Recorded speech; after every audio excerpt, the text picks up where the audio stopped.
Bonsoir et bienvenue dans la deuxième émission, notre émission politique Tové, qui veut dire, je vous le rappelle, parler vrai en langue djoubéa. Et ce soir, nous accueillons Rokwamitan, président du Congrès, signataire de l'accord de Nouméa, entre autres. Rokwamitan, bonsoir. Merci d'avoir accepté notre invitation. Bonsoir. Alors nous sommes ensemble pour une grosse demi-heure. La première partie de Tové sera comme d'habitude consacrée à l'actualité du territoire et ensuite à l'actualité politique et institutionnelle, à moins de 3 mois du référendum. Et puis dans la seconde partie, que nous avons baptisée Entre nous, on ira à la découverte de facettes moins connues de vous, de Rokwamitan, celle de chef coutumier et de catholique fervent. Vous nous avez emmenés chez vous, à la Conception, dans votre champ d'igname, et également à Saint-Louis, à l'église et dans la grande case. On rythmera le tout par nos rubriques habituelles telles que le questionnaire de Proust et la question qui pique ou la question qui plaît. Alors intéressons-nous d'abord à l'actualité. Avant le renouvellement de la présidence du Congrès, donc qui a lieu jeudi, vous avez fait une conférence de presse hier, Rokwamitan, sur le bilan de votre mandature, et vous avez dit « Mon ambition est de moderniser et de porter le Congrès au cœur de la démocratie ». Est-ce que ça veut dire que c'était une institution ringarde et aux ordres de l'exécutif avant ? En tout cas, c'était mon point de vue, oui. Une institution un peu ringarde, un peu anachronique, comparée à là où était rendue la Nouvelle-Calédonie par rapport à ces institutions, nées des accords de Matignon et de Nouméa, notamment le gouvernement, les provinces, etc. Et comme j'ai coutume de le dire, c'était l'institution, le Congrès, donc la grande oubliée, si vous voulez, des accords. Oui, c'est ce que vous avez dit, c'est la grande oubliée par rapport aux autres institutions. Par rapport aux autres institutions.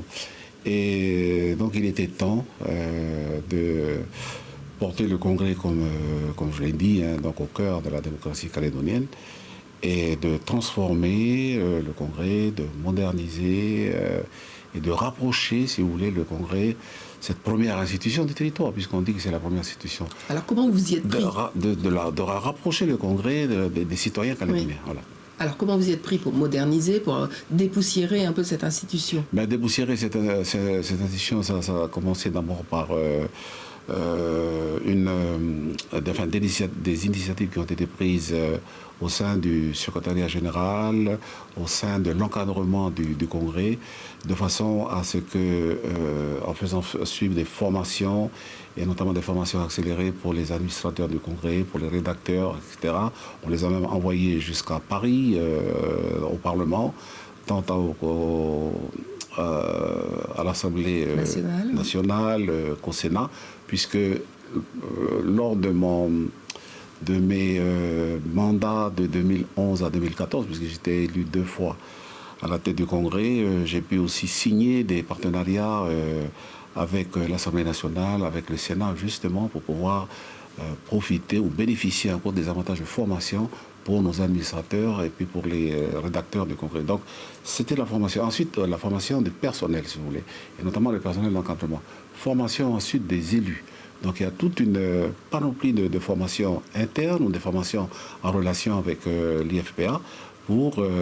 Alors, pourquoi ça ? Qu'est-ce qu'on leur apprend à former les élus ? C'est-à-dire ils ne connaissent pas leur travail ? Finalement, c'est quoi le travail d'un élu ? Le travail d'un élu, c'est d'être législateur.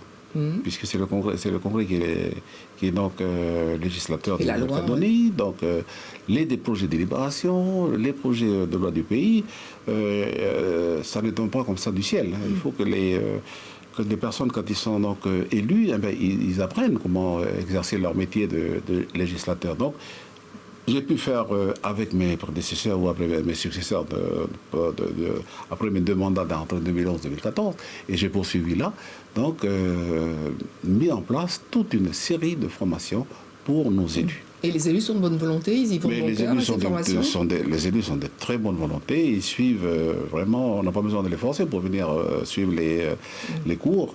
Et plus particulièrement pour la nouvelle génération qui est arrivée aux élections du 12 mai dernier. On a une majorité d'élus maintenant, majorité de nouveaux élus, oui. de nouveaux élus et majorité de femmes au Congrès. Alors vous avez aussi lancé un audit du Congrès avec une commission internationale d'experts indépendants, des gens de très haut niveau. Donc de quoi il s'agit en fait? Vous voulez transformer le Congrès en Parlement, le futur Parlement de Kataki? C'est justement dans le cadre de la transformation et de la modernisation du Congrès. Il faut faire en sorte que ce Congrès qui était un peu ringard devienne, disons, le futur Parlement d'un pays largement émancipé. Puisque nous sommes dans le cadre d'un processus, j'ai l'habitude de le dire, au risque de me répéter, nous sommes dans le cadre d'un processus de décolonisation et d'émancipation. Le Congrès doit aussi se mettre dans cet axe-là, dans cette démarche de se moderniser, de se transformer et de se rapprocher des citoyens. Donc, il était important pour moi de lancer donc aussi des initiatives dans ce sens. Et c'est ce que nous avons fait encore au cours de toute cette année. Et donc ces experts, ce sont des gens... Et donc ces experts, ce sont pour la mission d'évaluation, donc ce sont des experts de très haut niveau, hein, puisque nous avons... des gens de l'ONU, des anciens premiers ministres... Voilà, un ancien vice-secrétaire, premier secrétaire des Nations Unies, président du Conseil italien, d'origine italienne, des ministres, des anciens ministres de Nouvelle-Zélande, Fidji, Papouasie-Nouvelle-Guinée. Donc ce sont ce panel, si vous voulez, d'experts qui vont nous aider à évaluer donc, le Congrès là où on est et de voir ensemble comment faire pour que ce Congrès puisse évoluer tout doucement donc, vers... on va dire vers, comme je l'ai dit tout à l'heure, un futur Parlement. Voilà, un futur Parlement du pays. Voilà. Alors parlons du renouvellement de la présidence du Congrès qui a lieu jeudi. Il y a un an, vous aviez créé la surprise en étant élu avec l'appui des 3 voix de l'éveil océanien. Vous aviez dit à ce moment-là, c'est un moment historique. Alors est-ce que jeudi, on va revivre un moment historique? Alors... en tout cas, c'est notre volonté. C'est notre volonté de, peut-être pas de revivre, puisque le moment historique, c'était il y a 14 ans. Mais vous pensez avoir encore le soutien de l'éveil océanien? En tout cas, je pense, puisque les discussions ne sont pas encore tout à fait terminées avec l'éveil océanien et avec notre partenaire indépendantiste uni. Donc nous sommes en phase finale de négociation, donc à ce soir. Et évidemment, j'espère pouvoir poursuivre le travail et la mise en œuvre de tous ces projets que nous avons lancés depuis l'année dernière avec notre équipe au Congrès et nos groupes politiques, et puis évidemment avec le personnel administratif du Congrès, nous souhaitons poursuivre pour l'an prochain et on passera par le 23. Donc vous êtes candidat, en tout cas, donc à votre... le groupe ICFLNKS et nationaliste donc m'a proposé ma candidature jeudi. Et vous aviez dit justement quand vous avez été élu que vous aviez été porté à la présidence par une majorité océanienne. Mais bon, on a vu après que la majorité était à géométrie variable, puisque l'éveil océanien votait tantôt avec vous, tantôt avec les loyalistes. Quel rapport vous avez avec ce parti océanien? Comment vous le considérez? Indépendantiste, non-indépendantiste, sans étiquette? Oui, moi je respecte, tous les partis autant qu'ils sont, avec leur histoire. Là, il s'agit effectivement d'un nouveau parti, leur stratégie et leur doctrine. Voilà. Donc c'est un parti, je sais que comment l'a redit plusieurs fois M. Toukoumoli, c'est un parti qui n'est ni indépendantiste, ni non indépendantiste. Donc, on respecte. Maintenant, il a une stratégie propre, puisque nous ne sommes pas dans cette stratégie-là. Donc, on respecte ce qu'ils font. Puisqu'ils ont effectivement dans leur électorat des indépendantistes, donc des Wallisiens photoniens indépendantistes et des Wallisiens et photoniens non indépendantistes. J'ai réussi donc à travailler avec eux au cours de cette année, lorsque sur les projets qui nous étaient présentés au Congrès, soit des projets de délibération ou des lois du pays ou des propositions donc, émanant de l'initiative parlementaire de nos élus, lorsque ils nous ont présenté des textes et puis sur lesquels on pouvait avoir une majorité avec eux, donc ils ont voté avec nous. Et puis il y a d'autres textes, ils sont autonomes.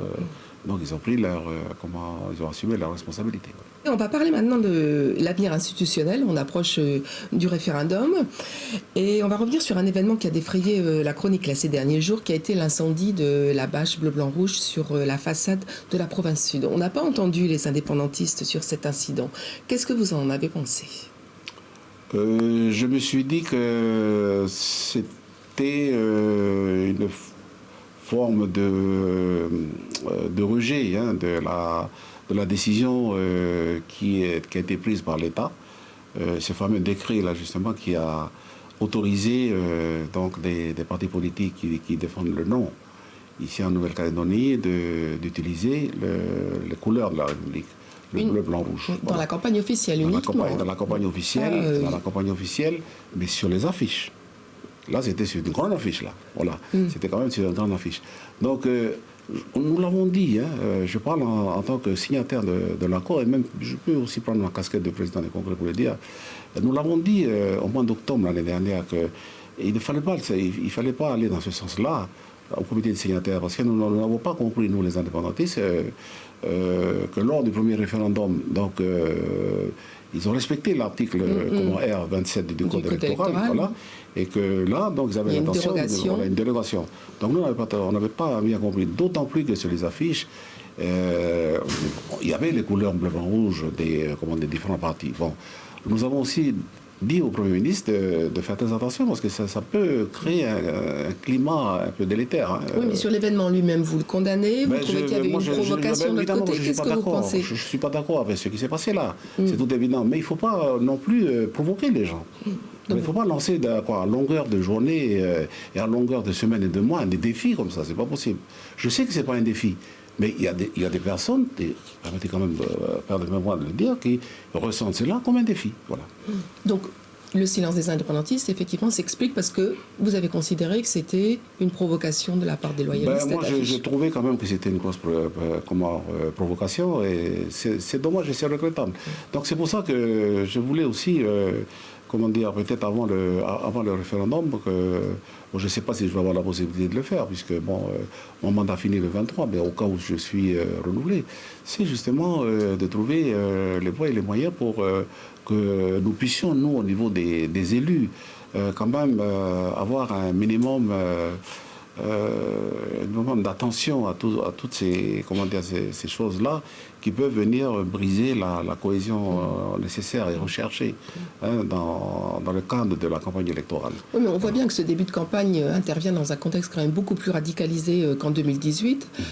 Du côté loyaliste, mais aussi de votre côté. Il y a eu des déclarations très dures, notamment du président de l'UC, Daniel Goa. Qu'est-ce que vous pensez de ce climat? Vous avez peur que ça puisse éventuellement engendrer des débordements ou pas? On a l'impression que c'est un contexte différent d'il y a 2 ans. Il y a des risques de débordement. Hein. Nous avons eu la chance quand même, nous avons tout fait pour ça, hein, pendant la campagne électorale de 2018, de pouvoir arriver jusqu'au référendum, hein, à part quelques débordements qui ont eu lieu.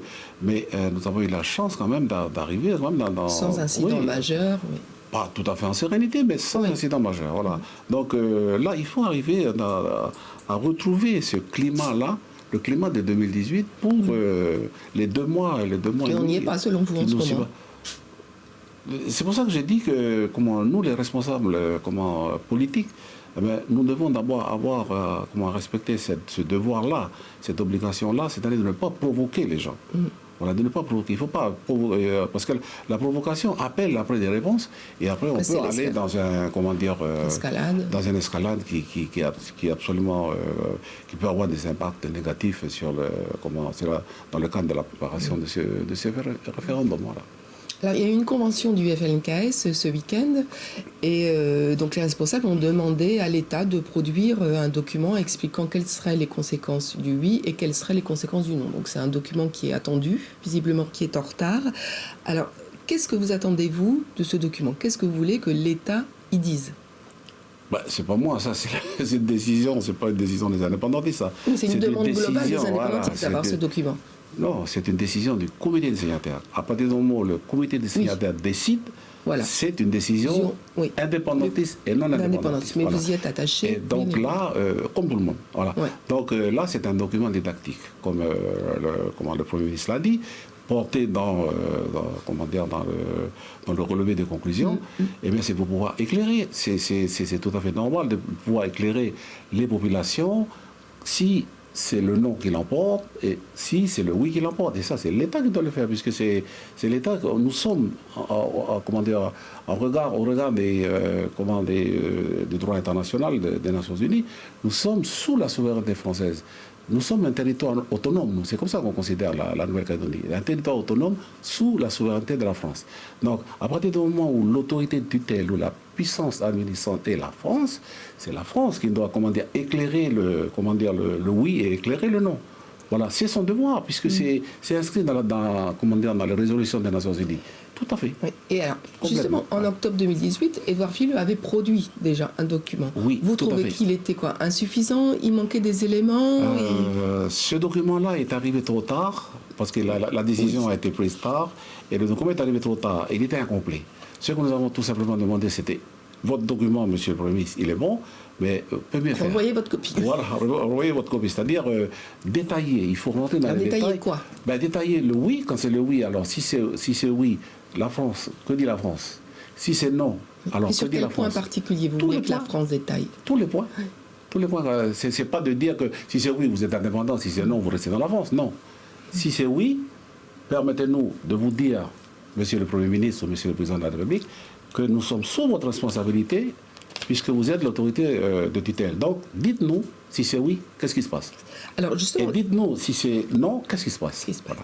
Alors, si c'est oui, Édouard Philippe avait quand même dit les financements de l'accord de Nouméa seront caducs, si c'est l'indépendance, et la Nouvelle-Calédonie relèvera de l'aide au développement. Est-ce que c'est quelque chose qui est satisfaisant pour vous, sachant que vous voulez une indépendance avec partenariat ou avec association? Là, pour le coup, c'était pas là que la France envisageait. C'est pas suffisant. Voilà, ça, comment dire, ça, n'importe qui pourrait le dire. Mais c'est quoi l'intérêt de la France ici en Nouvelle-Calédonie? Oui. Quel est l'intérêt de la France?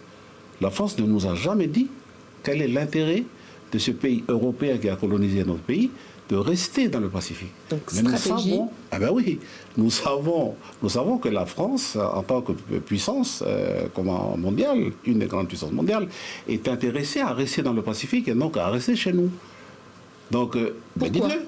Pourquoi? Donnez-nous les raisons. Voilà. On ne trouve pas ça dans les documents d'Édouard Philippe de 2018. Donc on espère, nous, en tout cas, qu'ils vont nous donner ça. Alors, dans les différentes réunions que nous avons eues, puisque nous avons déjà eu 2 réunions, donc il y a eu un groupe technique et ensuite donc une plénière, le haut-commissaire, monsieur le haut-commissaire, donc, a été très loin, finalement. Enfin, très loin, c'est-à-dire qu'en retirant les... comment dire? Non, il ne faut pas que je le fasse dire ce qu'il n'a pas dit. Disons, en conclusion de l'enquête d'opinion Quid Novila, qui a été lancée sur les questionnements que peuvent se poser les Calédoniens donc à l'approche et au moment de ce référendum. Donc il y a eu...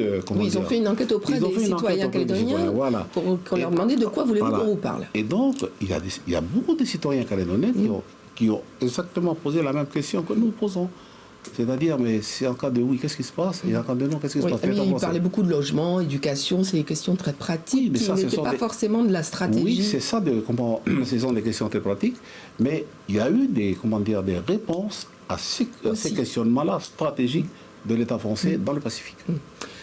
Et donc, alors, à votre avis, la copie de Jean Castex, on est où? Est-ce qu'elle sera meilleure? Quand est-ce qu'elle va arriver? Écoutez, c'était prévu, dans le planning que nous avons arrêté avec le haut-commissaire, que cette lettre ou cette communication didactique soit produite le 13 juillet ou le 17, non, le 13 juillet. Oui. Nous sommes déjà le 21 juillet, donc... donc, vous n'avez pas l'indication pour le moment de savoir? Nous sommes dans l'attente. On est habitué, parce que souvent le gouvernement nous donne des plannings comme ça, et puis, ou des dates à respecter, puis pour diverses raisons, ils ne respectent pas. Et donc c'est vrai qu'à Paris, là, donc, il vient d'y avoir un nouveau Premier ministre, un nouveau ministre des Outre-mer. C'est des changements qui interviennent très peu de temps avant le référendum. Est-ce que pour vous, ça complique le déroulement du processus, d'avoir des nouvelles personnes aussi proches d'échéances majeures? C'est là où on se dit que, en fait, nous, on est les derniers roues de la charrette, par rapport aux affaires de l'État. Ben oui, parce que c'est absolument insupportable de voir qu'à moins de 3 mois du référendum, de ce référendum quand même important, dont peut dépendre l'avenir de la Nouvelle-Calédonie et le devenir même de la France dans cette région du Pacifique, la France, le gouvernement français, change de gouvernement, change tous nos interlocuteurs. Vous comprenez que ça, nous avons vraiment de la difficulté à comprendre ce qui se passe. Il y a une frustration de la part des indépendantistes par rapport à ce qui se passe. C'est pas une frustration, c'est de nous considérons que le gouvernement ne nous respecte pas. Ouais. Et qui fait passer les affaires de la Calédonie vraiment comme... oui, la 5e roue du carrosse. La 5e roue du carrosse. Et quand j'entends le discours de M. Macron lorsqu'il était passé ici au mois de mai 2018, lorsqu'il dit que la France serait moins belle sans la Nouvelle-Calédonie, là du coup, je ne sais pas s'il n'a pas oublié sa phrase. Hein. Voilà. Alors, on va passer à une rubrique un petit peu plus ludique, qui est celle des questions qui piquent et des questions qui plaisent.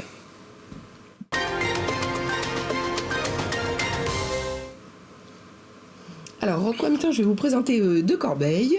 Dans celle-là, il y a des questions qui piquent et dans celle-là, des questions qui plaisent.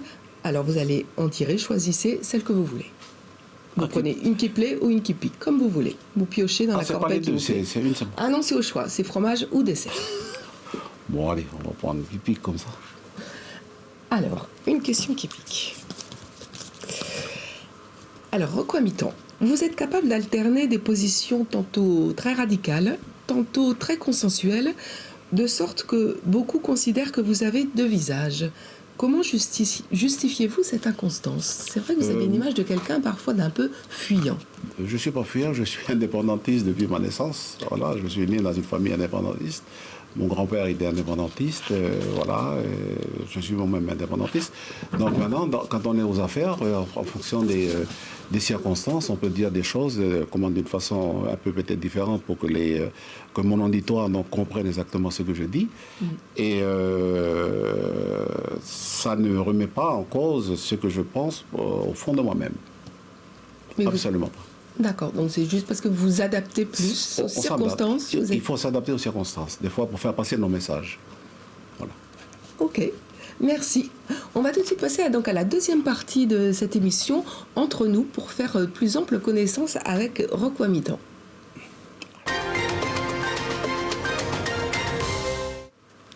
Alors, comme nous vous l'avions annoncé au début de l'émission, on va découvrir un peu Rocco Hamilton en coulisses, si je puis dire. Vous nous avez emmenés dans votre champ, à la tribu de la Conception, et puis également à Saint-Louis, à la Messe et dans la Grande Case. Regardons. Je suis venu ce matin pour commencer à travailler, tirer quelques idiomes. Ici, là, il y a quoi, là? Regarde, là. Ah, mais si, il y a quelque chose, là, regarde. Mais si, il y a. Attends.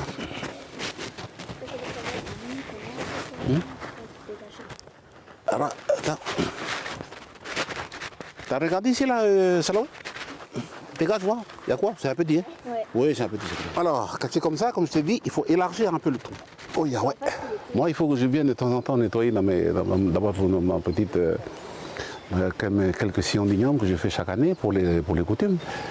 Donc moi, quand je n'ai pas été au champ, dans mes plantations, pendant un mois et demi, là, je commence à avoir faim, si vous voulez, de la terre et de la nature, des plantations. C'est pour ça que c'est une façon aussi pour nous, les Kanaks, de nous ressourcer.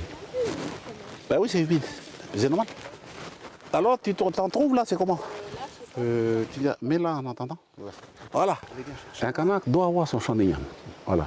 Un Kanak doit avoir son champ d'igname. Si un Kanak parle, s'exprime et fait, en gros, dit beaucoup de choses, donne des conseils, il a des jugements sur tout le monde, on lui demande est-ce que tu as un champ d'igname? Si tu n'as pas de champ d'igname, tu te tais-toi, va faire ton champ d'igname et tu pourras parler après.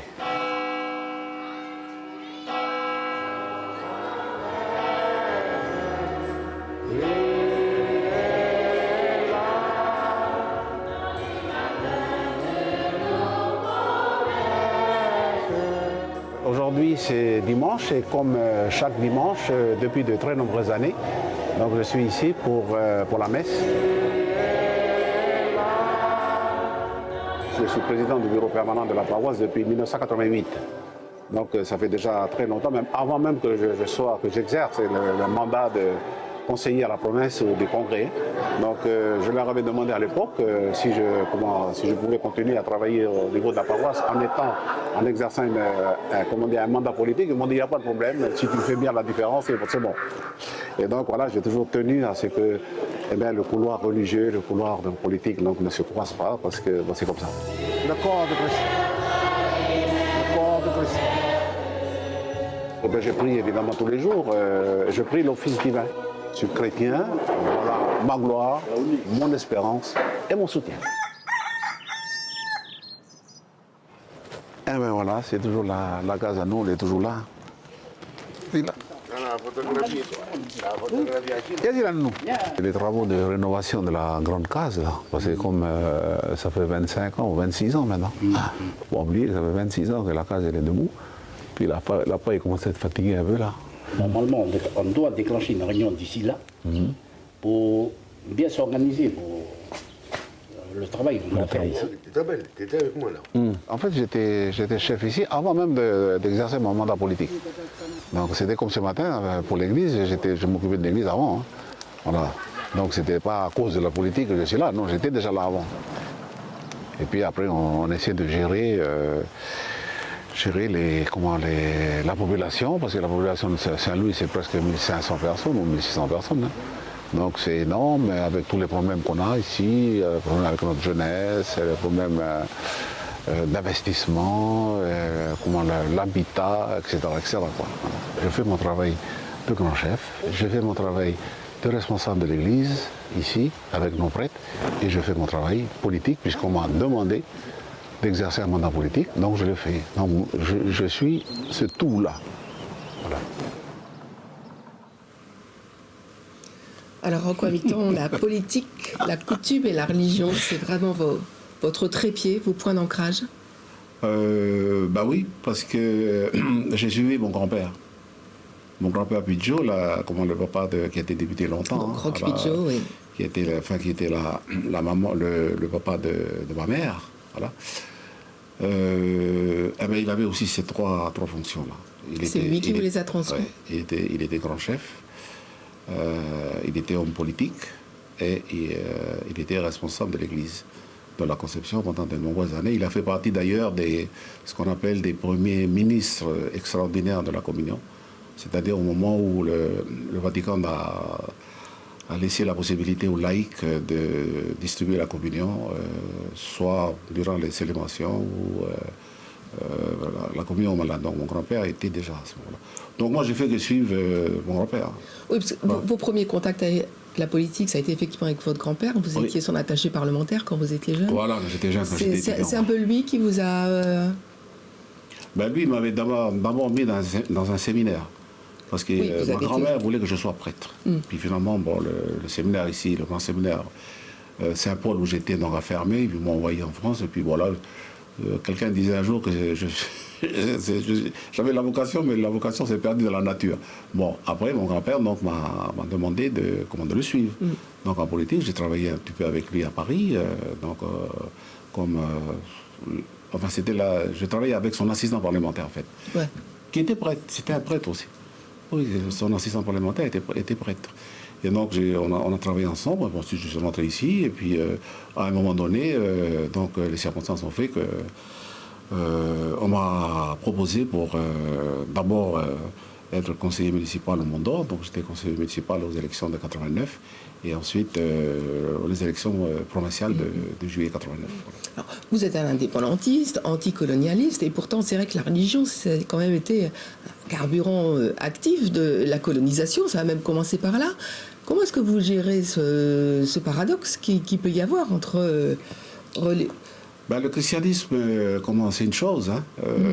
Comment être missionnaire, porter la parole à travers l'univers, enfin le globe, dans les pays de mission, on dit ça c'est une chose. Et puis la parole de Dieu est apportée par des personnes. Et ces personnes-là font partie de pays, ce sont souvent des pays colonisateurs. Voilà, comme il se trouve qu'à présent pour la Nouvelle-Calédonie, ici dans cette région-là, ce sont des missionnaires français qui ont apporté la religion aussi. Voilà. En ce qui nous concerne, nous les catholiques. Bon, pour les protestants, c'était un peu différent parce que c'était des pasteurs de la London Missionary Society, voilà, donc protestantes. Donc nous, il se trouve que c'était les missionnaires français. Bon, est-ce que les missionnaires français ont œuvré aussi pour, ouvert la porte pour la colonisation française? Peut-être que oui, et peut-être que non aussi. Mais en tout cas, moi, j'ai fait bien la différence entre ces missionnaires qui ont apporté qui nous ont apporté la parole, et ensuite, effectivement, il y a des personnes de leurs compatriotes, en fait, qui sont arrivés, mais voilà. Et vous faites la différence pas avec le goupillon, comme on dit, mais plutôt avec le sabre. Voilà. Donc, avec le sabre. Donc, moi, je fais la différence. C'est pour ça que je dis souvent que je suis un Kanak, indépendantiste, je suis contre le système colonial, que je hais. Le système colonial, vraiment je hais le système colonial parce que c'est un système d'oppression qui oppresse les autres. Et moi, je ne suis pas du tout d'accord avec ça, en fonction de mes idéaux, mais aussi en fonction de ma religion aussi. Parce que l'exploitation de l'homme par l'homme, ça, c'est pas des valeurs de l'évangile. Mais ce n'est pas non plus des valeurs démocratiques qui sont portées par l'ensemble des pays démocratiques aussi.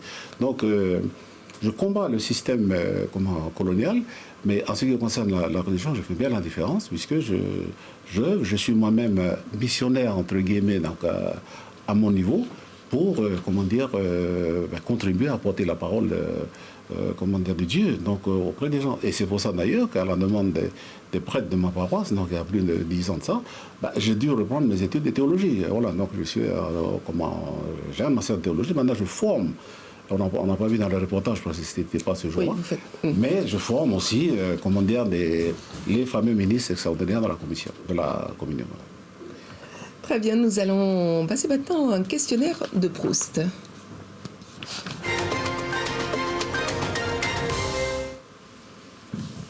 Alors, Roquemitan, quel est votre juron préféré? Mon juron préféré, c'est...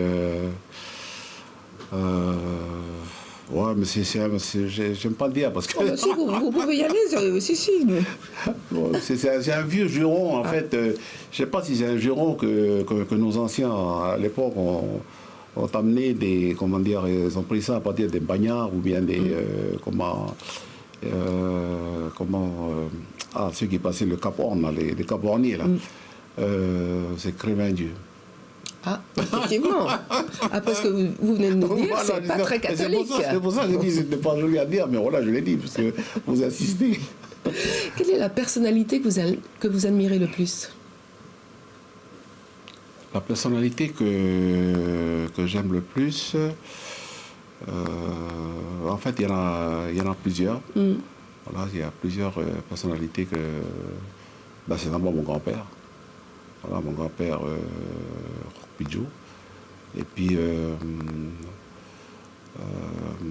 non, c'est pas Obama, mais comment il s'appelle? J'ai un tour de mémoire.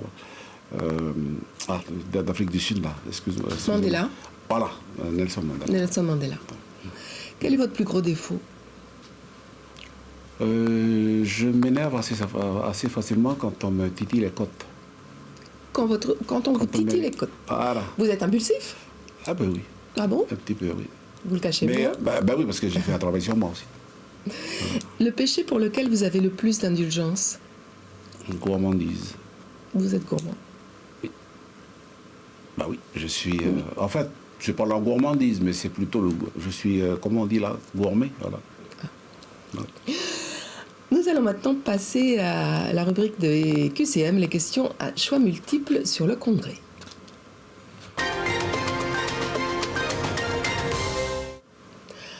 Alors, en même temps, dans cette rubrique, on va tester vos connaissances sur l'institution que vous présidez, donc sur le Congrès. Je vais donc vous poser plusieurs questions. En 1989, Simon-Louis Cotte a été le premier président du Congrès, élu après la signature des accords de Matignon. Mais quel âge avait-il? 32 ans, 34 ans ou 36 ans? Si je ne me trompe pas, il avait 32 ans. Oui, il avait 32 ans, effectivement, et c'était le plus jeune président. Quel Premier ministre français a prononcé à 2 reprises dans un discours officiel devant le Congrès le terme de peuple calédonien?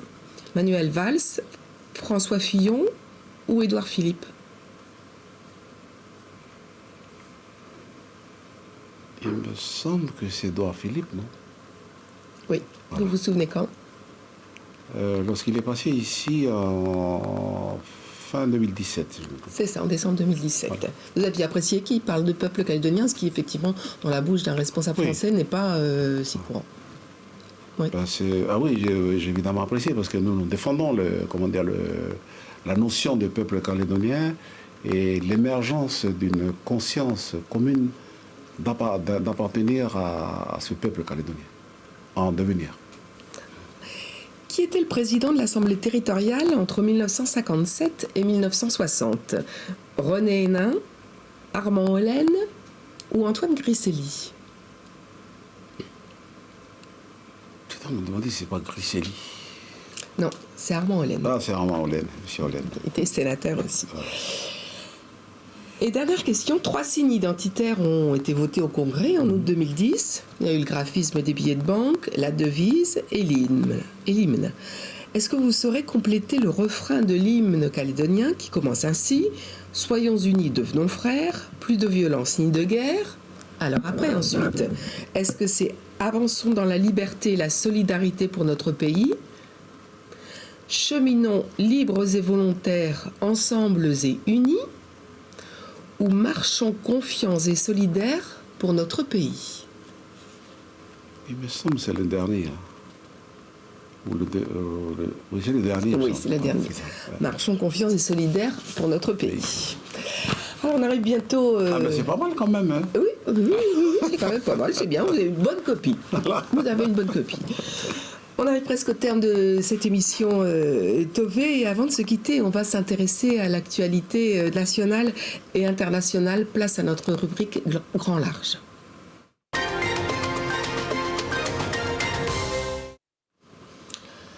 Alors je vais vous montrer 2 photos, Roch Wamitan, et vous allez me dire ce qu'elles vous évoquent. La première concerne le port du masque qui est devenu obligatoire en métropole dans les lieux clos à cause de la crise du coronavirus. C'est une crise qui a complètement bouleversé notre monde et qui a mis en évidence sa fragilité. Vous pensez, vous, qu'il y aura un autre monde après ou qu'on va repartir comme avant? Quelles leçons vous avez tirées, vous, de ce qui nous arrive? En fait, ce petit virus-là, le Covid-19, a remis en cause quelques fondamentaux quand même de la société dans laquelle nous vivons. Voilà. Et elle nous interroge, en fait, la crise sanitaire nous interroge sur notre propre devenir. Voilà. Et il y a un retour, en fait, vraiment de ceux qui fondent, disons, l'essentiel de l'homme, de l'humain. Et en lisant les articles, que ce soit qui viennent de France ou d'Europe ou des États-Unis, etc., on sent quand même qu'il y a un désir de changement. Il y a un désir profond de changement parce que le monde tel qu'il fonctionne actuellement, avec le règne tout azimut du grand capital, cela, je pense qu'il n'y a pas durable. C'est pas durable. Alors, on est rattrapé par l'horloge, donc on va passer rapidement à la deuxième photo. C'est une photo des manifestations pro-démocratiques à Hong Kong, où Pékin a récemment resserré la vis et revenu sur sa promesse « un pays et 2 systèmes ». On connaît les tentations hégémoniques de la Chine. Elles sont aussi présentes dans la région, vous connaissez parfaitement bien. Est-ce que vous considérez que la Chine, c'est un partenaire comme un autre, ou qu'au contraire, il faut s'en méfier? Moi, je considère que la Chine est un partenaire comme un autre. Donc, on ne peut pas faire l'économie de la Chine. C'est un pays qui fait 1,3 milliard. Voilà, pour toute la population de la France, on peut la mettre dans un grand quartier de Shanghai. Donc, il faut avoir une juste vue des choses. La Chine existe et pour notre avenir, nous devons discuter avec la Chine. Je pense que ça, c'est un principe qui doit être le nôtre. Nous ne devons pas avoir peur de la Chine. Peut-être se méfier un peu. Mais en tout cas, c'est un pays avec qui il va falloir compter. C'est incontournable. C'est incontournable. Voilà. Merci beaucoup, Roquamitan. Je vais vous mettre une dernière fois à contribution, parce que c'est un rituel dans cette émission. À chaque fois, c'est l'invité qui choisit la musique du générique de fin. Alors, vous, qu'avez-vous choisi? En fait, ce sont mes petites filles qui ont choisi, parce que c'était, comment dire...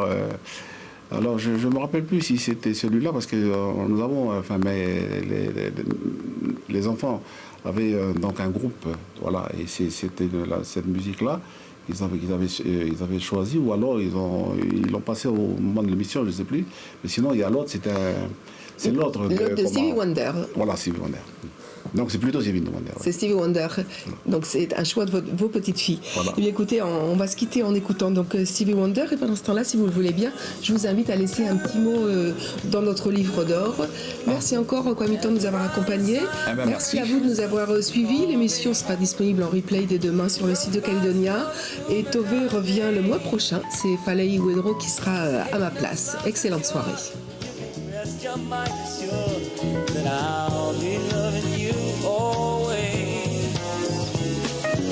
Can't reveal the mystery of tomorrow, but in passing we'll grow.